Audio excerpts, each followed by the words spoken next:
Hello students, good morning to all, hope you all are fine. Students, आज जो आपका topic है वो है एम फार्मेसी फर्स्ट सेमेस्टर के इम्पॉर्टेंट क्वेश्चंस। सब्जेक्ट हमारा रहेगा modern pharmaceutical analytical techniques. Students, आपको सबसे पहले आपको ध्यान में रखना है कि मॉडर्न फार्मास्यूटिकल एनालिटिकल टेक्निक्स में इम्पॉर्टेंट क्या रहता है। इम्पॉर्टेंट रहता है आपका हर स्पेक्ट्रोस्कोपी एंड क्रोमेटोग्राफी अपने आप में इम्पॉर्टेंट है, बट आपको उसमें ज़्यादा फोकस किस टॉपिक पे करना है ताकि आपके बाकी के कंसेप्ट भी जो है वो क्लियर हो जाए, वो आपको जानना है। तो वो आपको सबसे पहले principle, then instrumentation, and third what are the factor affecting, and fourth application. ये फोर पॉइंट्स आपको मतलब पढ़ने हैं। फर्स्ट प्रिंसिपल, ठीक है, देन उसके बाद सेकेंड इंस्ट्रूमेंटेशन, ठीक है, थर्ड फैक्टर अफेक्टिंग। जहाँ पे वर्ड आ जाता है ना फैक्टर अफेक्टिंग्स वाला टॉपिक, वो नहीं आपने छोड़ना, कोई भी सब्जेक्ट हो, ठीक है। नेक्स्ट एप्लीकेशंस, ठीक है। और मेन यहाँ पे बात आती है जो आपकी इंस्ट्रूमेंटेशन है, इसमें आपने डायग्रामेटिकली ही ज़्यादा एक्सप्लेन करना है, ठीक है। डायग्राम जो है वो मस्ट है, ठीक है। ये चार चीज़ें आपने हर एक टॉपिक की कर लेनी है, चाहे आप अलग से नोट्स बना लो, चाहे आप अलग से इसका कहाँ से भी इसका कैसे भी अरेंज कर लो, ठीक है। नेक्स्ट स्टूडेंट्स, आपका जो मेन टॉपिक्स जैसे मैंने आपको बता दिया, तो उसमें से जो ये जो आपका इम्पॉर्टेंट रहता है वो आपका इसमें फर्स्ट मॉड्यूल में आपका यूवी बहुत ज़्यादा इम्पॉर्टेंट है, आईआर स्पेक्ट्रोस्कोपी बहुत इंपॉर्टेंट है, बाकी के टॉपिक भी जैसे एटॉमिक अब्जॉर्प्शन जो है 5 मार्क्स में आता है, मतलब इम्पॉर्टेंट सब सारा सिलेबस ही होता है। बस आपको पर्टिकुलरली ज़्यादा फोकस किससे करना है कि जो टॉपिक आपको बिल्कुल भी छोड़ना नहीं है, वो आपका इम्पॉर्टेंट होता है, ठीक है। नेक्स्ट एनएमआर स्पेक्ट्रोस्कोपी में सारे ही टॉपिक इंपॉर्टेंट, बिकॉज हर एक में क्वेश्चंस आएगा आपको। किसी में स्पिन कपलिंग पूछा जाएगा, किसी में कपलिंग कांस्टेंट, मतलब 5 मार्क्स में क्वेश्चंस को डिवाइड कर दिया जाएगा। किसी में पूछा जाएगा कि एनएमआर क्या है, एनएमआर कैसे अलग है एनएमआर प्रोसेस से, लाइक ऐसे क्वेश्चंस जो हैं वो आपके रहेंगे, ठीक है। नेक्स्ट आपका है मास स्पेक्ट्रोस्कोपी। मास स्पेक्ट्रोस्कोपी में भी आपका जो जितना भी मालजी इफेक्ट है, ठीक है, ये आपका आता है, बहुत बार रिपीट हुआ है क्वेश्चन। आइसोटोपिक पीक्स जो हैं, मेटास्टेबल आयंस जो हैं, इनके बारे में पूछा गया है बहुत बार, ठीक है। बाकी जो है वो principle, instrumentation and application and factor affecting, ये आपको ऑलरेडी मैं बता चुकी हूँ कि आपको किसी भी टॉपिक के नहीं छोड़ने, ठीक है। नेक्स्ट आपका फोर्थ मॉड्यूल रहता है आपका क्रोमेटोग्राफी। क्रोमेटोग्राफी में बहुत सारे बच्चे क्या मिस्टेक करते हैं, मेन जो क्रोमेटोग्राफी होती है ना, जैसे HPLC है, कॉलम है, आयन है, थिन है, ये करके चले जाते हैं। और जैसे paper chromatography and affinity chromatography and others जो रह गई हैं वो नहीं करके जाते। बट क्रोमेटोग्राफी एक ऐसी टेक्निक है जो कि आपको इंडस्ट्री में यूज़ होती है, ठीक है। हर एक क्रोमेटोग्राफी का अपना पर्टिकुलर एप्लीकेशंस हैं। सो दैट्स वे आपको स्टूडेंट्स हर क्रोमेटोग्राफी को अच्छे से पढ़ना है। क्रोमेटोग्राफी के कौन सा प्रिंसिपल फॉलो करती है, क्रोमेटोग्राफी में कौन से फेस रहते हैं, मोबाइल फेस, स्टेशनरी फेस, उसके डिटेक्टर्स कौन से रहते हैं, उसका मतलब प्रोसेसिंग कैसे होती है, कैसे हमने उस पर वर्क करना होता है, और last but not least applications जो आपकी बहुत ही इंपॉर्टेंट है। हर टॉपिक की एप्लीकेशंस, इंस्ट्रूमेंटेशन, दोबारा मैं रिपीट कर रही हूँ, application, instrumentation, principle and factor affectings, ये इंपॉर्टेंट रहेगा आपका। नेक्स्ट स्टूडेंट्स, इलेक्ट्रोफोरेसिस जो है उसमें आपके जो टॉपिक्स रहते हैं, जेल इलेक्ट्रोफोरेसिस, पेपर, मतलब ये भी सारे आपके ऑलमोस्ट इम्पॉर्टेंट है, आप इसमें से भी कोई भी टॉपिक नहीं छोड़ सकते। नेक्स्ट स्टूडेंट्स, एक्सरे जो क्रिस्टलोग्राफी रहती है, ये भी इम्पॉर्टेंट है। इसमें से 5 मार्क्स में बहुत सारे क्वेश्चंस मैंने देखे हैं। X ray diffraction method is very very important. इसकी कभी डिफरेंट एक्सरे डिफ्रैक्शन मेथड आ जाते हैं, कभी प्रोडक्शन आ जाती है। तो नेक्स्ट स्टूडेंट्स, इम्यूनोलॉजिकल एसे, जो कि आपका इम्यूनोलॉजिकल एसे, एलिजा एंड आपका लास्ट बायोल्यूमिनस ऐसे ये तीनों ही टॉपिक इसमें से एक क्वेश्चन आता है, ठीक है। मोस्टली आपने देखा ही होगा कि हर मॉड्यूल से एक ना एक क्वेश्चन आता है, तो एक एक के इम्पॉर्टेंट, अगर मैं आपको इनमें से बहुत सारे इंपॉर्टेंट बताऊं तो ये तीनों इंपॉर्टेंट क्वेश्चंस रहेंगे, जिसमें से एक क्वेश्चन आपको आएगा ही आएगा।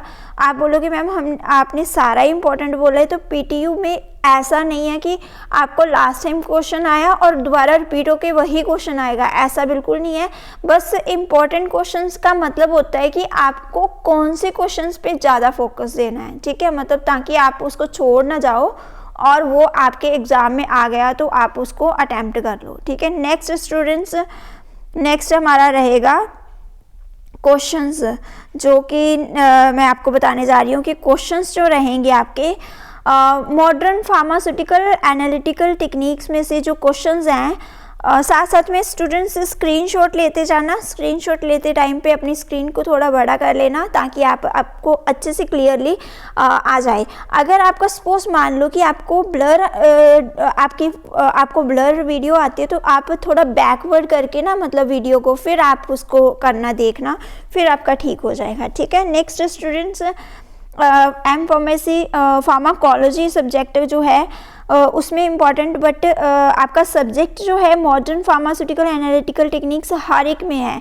तो मैं आपको जैसे सपोज मान लो कि आपको बताऊंगी ना पर्टिकुलर सब्जेक्ट्स के, आपको माइंड में रखना। जैसे सपोज एग्जाम, अब NMR है, ठीक है, सपोज HPLC है, NMR है, ठीक है, तो उसको मैं बोलूँ कि उसमें मैं फार्माकोलॉजी में उसका कैसे यूज़ कर सकती हूँ, ठीक है, उसका मैं फार्मास्यूटिक्स में कैसे यूज़ कर सकती हूँ, उसका मैं फार्माकोग्नोजी मतलब हर्बल प्रोडक्ट में कैसे यूज़ कर सकती हूँ, तो अगर यूज़ कर सकती हूँ कि नहीं कर सकती हूँ, ये सारी चीज़ें जो रहती है ये आपका मतलब कि इम्पोर्टेंस आ जाती है पर्टिकुलर सब्जेक्ट पे। बट आपका जो मैंने पॉइंट्स बताए हैं, instrumentation principle, factor affecting and जो आपका एप्लीकेशंस रहता है, फैक्टर अफेक्टिंग चेंज हो सकते हैं अकॉर्डिंग टू अलग अलग सब्जेक्ट्स, मतलब आपके फैक्टर अफेक्टिंग इंस्ट्रूमेंटेशन पे नहीं चेंज हो सकते, ठीक है। कौन कौन से फैक्टर अफेक्ट करते हैं ड्यूरिंग जब आप मतलब केमिकल शिफ्ट के, लाइक ये पॉइंट्स आपके चेंज नहीं होंगे। तो टॉपिक्स सारे सेम रहते हैं, थोड़ा सा आपको अपने अकॉर्डिंगली आप समझना है। मैं हर एक का पेपर, जो क्वेश्चन पेपर है ना, वो आपको हर एक का मतलब दिखाऊंगी कि कैसे क्वेश्चंस आए हैं, तो आप अपने हिसाब से जो, जैसे आपका फार्मास्यूटिक्स का है तो फार्मास्यूटिक्स वाले फार्मास्यूटिक्स के क्वेश्चन पेपर के ज़्यादा फोकस कर लेना, ठीक है, ये देख लेना आप। तो फर्स्ट आपका फार्माकोलॉजी का रहता है, जो कि आपका मैं ज़्यादातर 2017 के बाद वाले क्वेश्चन ले रही हूँ, आप इसका स्क्रीनशॉट ले लो, ठीक है, क्योंकि बिकॉज मुझे भी पता है आपके भी एग्ज़ाम है और टाइम जो है आपके पास कम है, तो आप स्क्रीनशॉट लेते जाओ। मैं ज़्यादा बोलूँगी तो ज़्यादा वीडियो लॉन्ग चला जाएगा।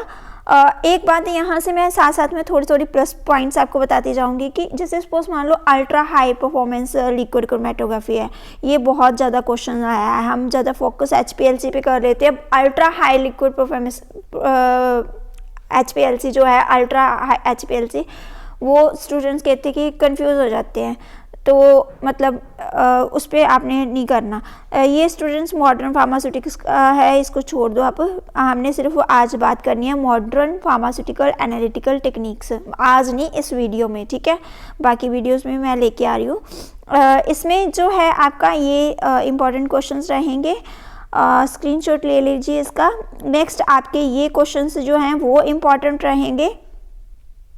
इसमें आप देख रहे हो HPLC जो है, GLC जो है, इसमें सारे डायरेक्ट ही क्वेश्चन आते हैं, क्वेश्चन आपको इतने डिफिकल्ट नहीं आते। नेक्स्ट स्टूडेंट्स आपका फार्माकोग्नोसी वालों का जो है कैसे क्वेश्चन पेपर आया है वो देख लो, आप इसका स्क्रीनशॉट ले लो, ठीक है। इसमें देखो फैक्टर अफेक्टिंग आ गए हैं, केमिकल शिफ्ट इंपॉर्टेंट है, एप्लीकेशंस आ गई हैं, प्रिंसिपल आ गया मास स्पेक्ट्रोस्कोपी का, मतलब ऑलमोस्ट मैं जैसे आपको बता रही हूँ ना, ये चीज़ें जो है आपको छोड़नी नहीं है बिल्कुल भी, वो आपको उसमें से क्वेश्चन 4-5 क्वेश्चन तो मिल ही जाते हैं, बाकी क्वेश्चन जो हैं उसी में से होते हैं, बस थोड़ा सा घुमा के डाले होते हैं, ठीक है, तो वो आपको थोड़ा सा ध्यान में रखना होता है। जल्दी से स्क्रीनशॉट लेते जाओ। अगर आपको लगता है कि टाइम कम, मैं ज़्यादा जल्दी कर रही हूँ, तो आप उसको वीडियो को पॉज करके स्क्रीनशॉट लेते जाना, ठीक है। ये फिर मॉडर्न फार्मास्यूटिक्स का है, इसको लीव इट। नेक्स्ट आपका pharmaceutics, modern pharmaceutical analytical techniques, ये आप इसका स्क्रीनशॉट ले लो, ठीक है। नेक्स्ट आप इनका स्क्रीनशॉट ले लो। जो आपका सब्जेक्ट पर्टिकुलर रहेगा, ये एनालिसिस वालों का है। सब्जेक्ट मॉडर्न फार्मास्यूटिकल को तो सबको ही है, ठीक है। तो आप भी सबके लिए बेनिफिट्स हैं ऑल क्वेश्चंस, बिकॉज ये उनके टॉपिक में से ही क्वेश्चन है। तो बस आपको देखना है कि क्वेश्चन कैसे, आपको एग्जामिनर क्वेश्चन कैसे डाल सकते हैं, तो वो आपको माइंड में रखना है, ठीक है। क्वेश्चंस जो हैं यार, सिलेबस इतना ज़्यादा नहीं होता कि हमें लगता है कि सिलेबस बहुत ज़्यादा है, बट मुझे लगता है कि जैसे आप इसमें देखोगे तो इसमें क्या है, आपने 8th सेमेस्टर में तो कितनी सारी स्पेक्ट्रोस्कोपीज पढ़ी है, तो इसमें तो बहुत ही कॉमन बताई हुई हैं जो आपने करनी है। और क्रोमेटोग्राफी टेक्निक्स जो कि लाइफ टाइम ही आपके काम में आने वाली है, मतलब अगर आप इंडस्ट्री एरिया में जाते हो तो ये चीज़ें हैं। देन फार्माकोलॉजी के क्वेश्चंस हैं जो कि आपको यहाँ से स्क्रीनशॉट ले लेना है। नेक्स्ट स्टूडेंट्स, ये आपको स्क्रीनशॉट ले लेना है। ये ओल्ड क्वेश्चन पेपर बहुत ही हेल्पफुल होते हैं for the preparation of final exam. So you must sure that you all focused on old question paper. मतलब क्यों, रीज़न क्या है इसका, क्योंकि आपको एक पैटर्न पता चल जाता है। ये फार्माकोग्नोसी का है, जैसे कि आपको इसमें पैटर्न पता चल जाता है कि कितने क्वेश्चंस आएंगे और उसमें से कितने हमने क्वेश्चंस करने हैं, क्वेश्चंस जो हैं कितने पार्ट्स में आएंगे, तो वो आपने वो देखना होता है, ठीक है स्टूडेंट्स। मुझे पता है कि मैं बहुत जल्दी कर रही हूँ, बट आप वीडियो पॉज करके आप स्क्रीनशॉट ज़रूर लेते जाना, ठीक है। बिकॉज मेरे पास बहुत सारे क्वेश्चन पेपर्स हैं। ये केमिस्ट्री वालों का भी आ गया। केमिस्ट्री वालों का जो क्वेश्चंस हैं वो ऐसे रहेंगे, उसमें केमिस्ट्री के ही सारे कंसेप्ट रहेंगे, बट मतलब देख रहे हो आप क्वेश्चंस वही हैं, सारे रिपीट होके आए हैं, है ना।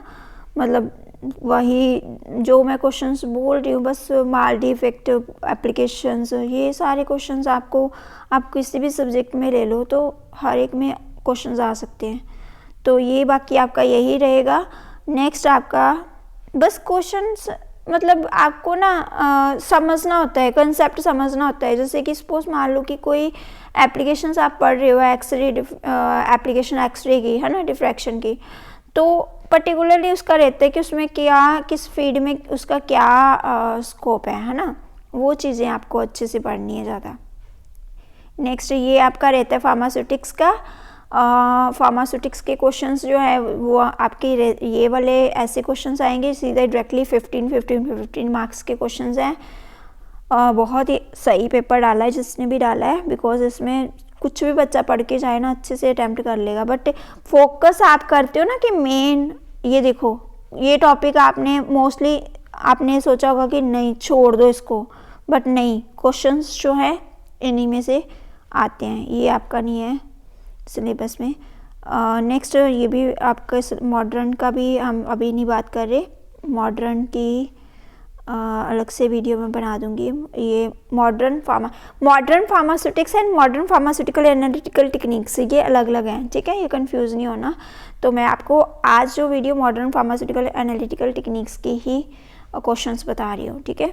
नेक्स्ट स्टूडेंट्स, यहाँ पे इंपॉर्टेंट क्वेश्चंस रहेंगे FTIR, NMR, spin coupling, exchange, then chemical shift, ये सारे क्वेश्चंस आपके इंपॉर्टेंट रहेंगे। इसमें आपको डायग्राम साथ साथ में बनानी है, साथ साथ में आपको DSC कहाँ से आ गया, केमिस्ट्री वालों को, हाँ केमिस्ट्री वालों को है, ठीक है, केमिस्ट्री वालों का ये नेक्स्ट केमिस्ट्री वालों के लिए ये क्वेश्चंस रहेंगे। नेक्स्ट आपके ये क्वेश्चंस हैं। नेक्स्ट स्टूडेंट्स ये क्वेश्चंस रह सकते हैं आपके। उसके बाद फार्माकोग्नोसी वालों के क्वेश्चंस जो हैं वो ऐसे क्वेश्चंस रह सकते हैं।